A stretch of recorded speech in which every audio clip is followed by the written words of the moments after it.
अगर आप भी चाहते हैं JMK म्यूजिक का ऑडियो वीडियो सबसे पहले आप तक पहुंचे, तो हमारे चैनल को सब्सक्राइब करें और साथ ही बेल आइकन के घंटी को दबाना ना भूलें।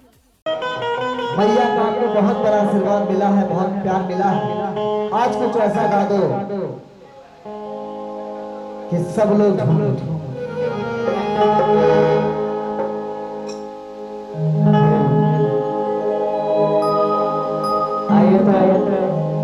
मैं बहुत देर से चाह रहा था कि मुझे कब अवसर मिले और हमारे माता की कृपा हुई, इसलिए हम आपके सामने उपस्थित हुए।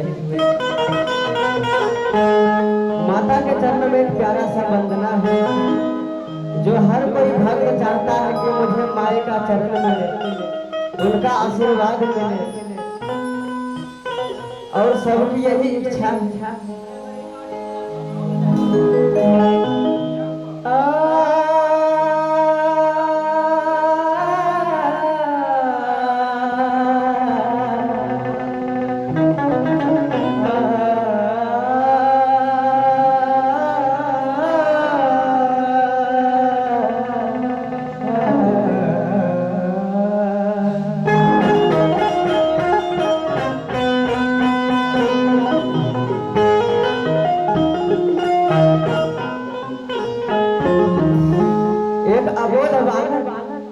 जो माँ के शरण में आया और अपनी दिल की बात माँ से करता है,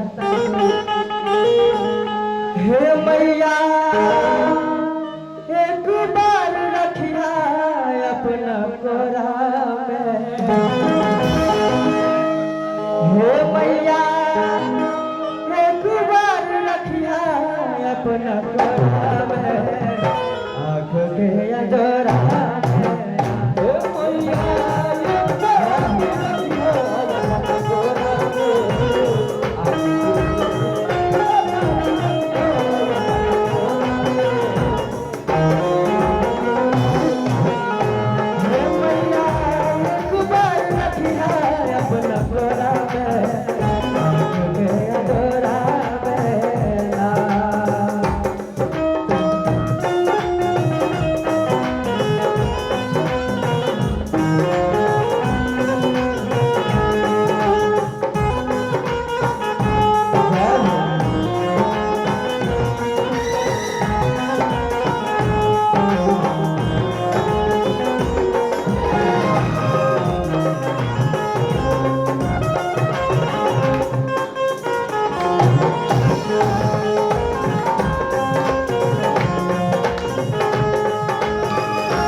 जैसा कि मैंने आपको कहा था कि आवाज के जादूगर हैं। अपनी आवाज से हजारों नहीं लाखों नहीं करोड़ों का दिल मोह लिया है इन्होंने। और YouTube के माध्यम से, चैनल के माध्यम से जितने भी लोग इस वीडियो को देखेंगे, क्या देख रहे होंगे, मुझे उम्मीद है आपका लाइक मिलेगा, प्यार मिलेगा। और राम परवेश जी को, इनके वीडियो को शेयर करें, चैनल को सब्सक्राइब करें। और आज दमदारी की जनता जब इस वीडियो को देखेगी चैनल के माध्यम से, अपने आप पे गर्व महसूस करी होगी। जियो हो दमदारी के लाल, जियो बेगूसराय के लाल की ऐसे ऐसे। मैं बोलता हूँ ना, मैं हमेशा कहता हूँ कि बिहार की धरती पे कलाकारों की कमी नहीं, एक नहीं 1 लाख कलाकार है। जरूरी है उनको सही मंच, जरूरी है उनको सही मार्गदर्शन देने की। और यही कारण है कि जेएमके म्यूजिक, यही कारण है कि बच्चन बिहारी हमेशा कुछ नया करने की कोशिश करता है। यही कारण है कि जेएमके म्यूजिक परिवार बहुत सारे दिक्कतों का सामना करने के बावजूद भी एक मंच बनाया। जब हम बात करते हैं सारे कलाकारों को एक मंच पे लाने का, तो सारे विरोधी एक साथ हो जाते हैं, पूरी तरह से साजिश रचते हैं किसी तरह से जेएमके परिवार को खत्म किया जाए। लेकिन जब तक मेरी जनता का हाथ हमारे ऊपर साथ है, जब तक मां सेना वाले का हाथ है, कोई कुछ नहीं बिगाड़ सकता। तो जियो दमदारी के लाल, दियो पचौती के लाल, कुछ ऐसा ही कमाल बार बार आता रहेगा जेएमके म्यूजिक वर्ल्ड से। आइए एक शब्द अपने भाई के मुंह से सुनते हैं। मैं आपके सामने क्या कर सकता हूँ? आपके सामने मैं एक छोटे बालक जो अभी कुछ सीखा है आपसे और आपके भी सुनाने आया है। ये सब माँ की कृपा है और हमारे जेएमके के जो मेरे मालिक हैं उनकी भी कृपा है, जो आज के जमाने में नए नए कलाकारों को प्रोत्साहित करते हैं, उन्हें आगे बढ़ाने का काम करते हैं। उनके चरणों में बारंबार प्रणाम करता हूं। उनके ही थ्रू